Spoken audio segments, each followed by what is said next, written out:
All 7 species of great apes share the following characteristics: no tail, a large skull with a large brain, a curved spine, and an opposable or prehensile thumb. Like the chimpanzee, which is at home in Central Africa and known for its often aggressive behavior. Let's take a deeper look at some other factors regarding other great apes.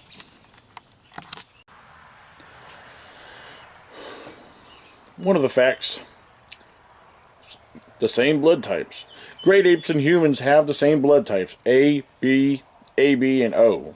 These types developed more than 20 million years ago, according to science estimation. There's something humans and all old world monkeys share.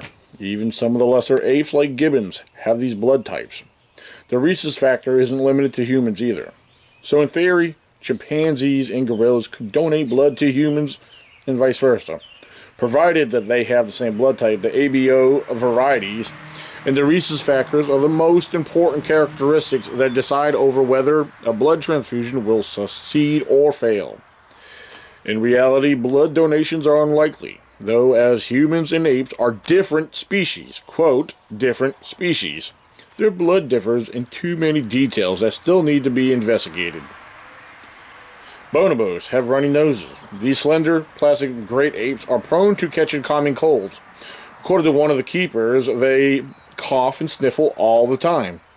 As a result, the bonobos at the Wilhelma Zoo aren't allowed outdoors once the temperatures drop. Great apes can also easily catch a cold or the flu from humans. 3. Why great apes can't speak. In the movie Planet of the Apes, gorillas, chimps, and orangutans speak like humans. In reality, they can't speak at all because they have a higher larynx or voice box, which means there isn't enough space between the soft palate and the larynx. The resonating cavity is simply too small. The same is actually true for human babies before they learn to speak. In addition, the great ape's larynx muscles and vocal cords can't move as freely and are therefore hard to coordinate. Number 4, communication is possible. Scans of great ape brains show a kind of preliminary speech center. Perhaps that's why they are able to grasp human sign language. Some apes know how to use more than 1,000 signs. They can't form complex sentences, but they do create new words. A female gorilla once combined the signs for white and tiger to describe a zebra, a white animal with stripes. Words other great apes came up with: ball and beans to donate peas, bottle and match to say lighter, and bark in combination with sky and dog to refer to a helicopter. A zookeeper told us that gorillas in particular swear a lot if you teach them the signs for swear words. Hello, I'm Daniel Benoit, founder of the ECBRO, here with another brief episode with some information on non-human primates and my comparison with Sasquatch. With just a few given factors and notes referring to some of our non-human primates, this is something very important that we should keep in mind and consider. Yes, they share the same blood types, A, B, and O. Okay? And as you heard, that they are capable of us receiving each other's blood types. But there is other details to go into further investigation regarding the blood types coming from a species that is not equal to us. Alright? One thing it is safe to say that we do have opposable thumbs made for gripping and grabbing, breaking. This is something that we often associate with Sasquatch. Sasquatch is, we associate a lot of tree breaks and structures with Sasquatch. Teepee structures. Anything that's formed to put together, regardless of who made it. One, it had to have been something with opposable thumbs. Something to grip. Alright, so today I want to talk about a little bit more about structures. Structures is basically one of the things I'm commonly asked about. The meaning behind the structures. Tree breaks. Teepee structures. All the above. Well, there's a lot of theories, and I don't think any of the theories that others share is incorrect. However, if we compare the behaviors with our non-human primates, since they are similar, but yet they are a different species. In my notes and my studies, I compare them because they have a lot of similar behaviors, and they create a lot of the same things that we find in our own forest. One of my favorites, I'll start off with a teepee structure. Is a teepee structure a shelter? Is it a sign of territorial? What is it? These are one of the things that we often debate on, and there's nothing wrong with debate. A good, healthy debate, questioning what we find, is very scientific. This is the way to approach things in a scientific manner. However, when it comes to a structure such as a teepee, I believe, in my opinion, it's safe to assume that it's more of a shelter, a form or a start of a shelter, a sign of a marker, or also territorial. Okay? What I'm throwing out at you today is some simple notes and opinions, not to get into a long drawn out explanation here. A few minor things that give you something to consider on possibilities. Keep in mind, I am sharing my opinion, and my opinion is based off of research and observation as well as comparisons. Now, throughout my observations of field work, one of the things I find very common in my main research area are mini teepee structures. We're talking about anywhere from a foot off the ground to 4 feet off the ground, up to 8 to 9, 10 feet tall. I find a great variety of these teepee structures. I actually have found 15-foot tall teepee structures, well built, out in the middle of the forest, on top of ridges, and going up through hollows. Now, one of the things we can consider, that it is safe to say, when weather and storms make their destruction, other trees fall and combine with other trees, creating quite wonderful images and structures that, to many of us Bigfooters, we find it very, very interesting and mind-blowing at times. And this is another thing that we neglect to do when it comes to Bigfoot research. When you go out in the field, it's very important to be very objective. We can't assume that a Bigfoot is making these. On the other hand, some appear that it takes something that has opposable thumbs to create much of what we do find. If we could rule out weather and other natural causes, I mean, we could narrow it down to 2 subjects. Sasquatch or humans. Humans and non-humans. Okay? I hope this little bit of information is making sense to you.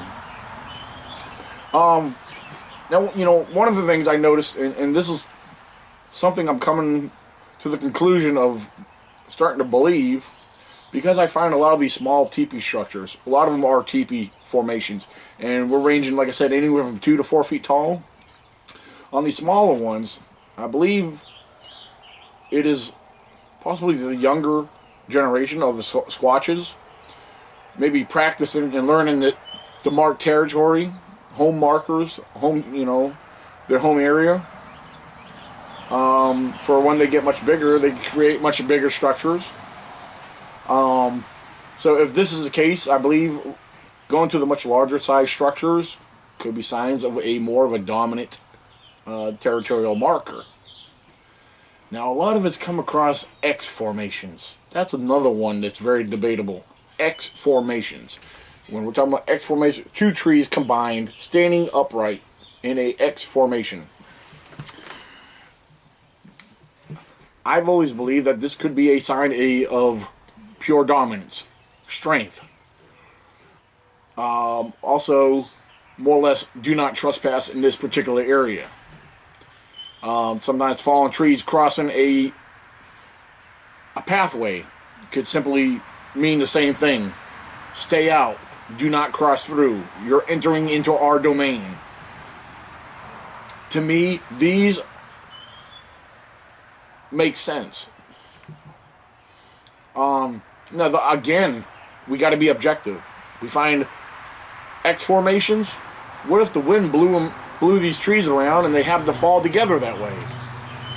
Logically, that would make sense. And that's the way we need to be. Alright? Keeping things logic and keeping things sane, ruling out all other possibilities, is very important in anything we come across in the field. Okay? Alright, and just to give you an idea of a little bit more, the other most famous common one that we come across is broken trees. You got broken over trees, bent trees, and twisted trees. Broken trees, that's a tough one because, one, depending on the size and the strength and the green of the tree, if it's that fresh, broke over, something that needs to be carefully studied and observed. Did another tree come on top of it, causing that to break? Was it snow and ice and the weight creating the weakness, bring it down? A lot of times your bow trees are from that, and I'll get to that in a second. A lot of your smaller snap broken trees are created and formed by bears. Again, I mentioned this before in a previous presentation, that bears are notorious for snapping on trees because they bend, they push trees, they climb trees. When they get to the top, the tree can only handle so much of their weight. So when they get to the top, their weight's going to be shift, and it's going to force the tree to come over, either bending it severely due to the fibers in the tree being stretched and forced out of place, or the tree has a weak spot where it's going to snap. Just like high winds. High winds will snap off treetops. Everybody should know that. That is common sense and logic. Okay? So yeah, when it comes to snap trees, broke trees, there's a lot you need to observe and take your time to consider before coming to your conclusion. Did a person do it? Did a bear do it? Did weather do it? Yeah, if somebody did it, of course, if somebody, if it wasn't done by weather, it would have to take opposable thumbs, or the possible weight of a subject as a bear and their weight from their climbing. A lot of times people will ask, well, have you seen claw marks? That's a very good question. And believe it or not every tree that gets climbed by a bear will have claw marks on it. Some of the bark might get scuffed off. But bears don't always leave claw marks on a tree unless they're marking territories or they're rubbing their backs or scratching the tree. But when a bear climbs a tree, a lot of times it is the bark that's being scuffled off. Not always will you find claw marks. So that's something to consider. Alright.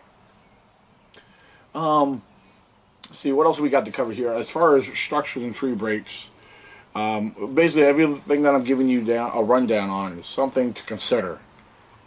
It's very important that we remain objective in the field. As much as we would love to believe the Sasquatch is responsible for what we find, that's not safe to do. So, I hope this little presentation has given you something to think about and to consider. Basically, like I said, this is basic information. There's a lot.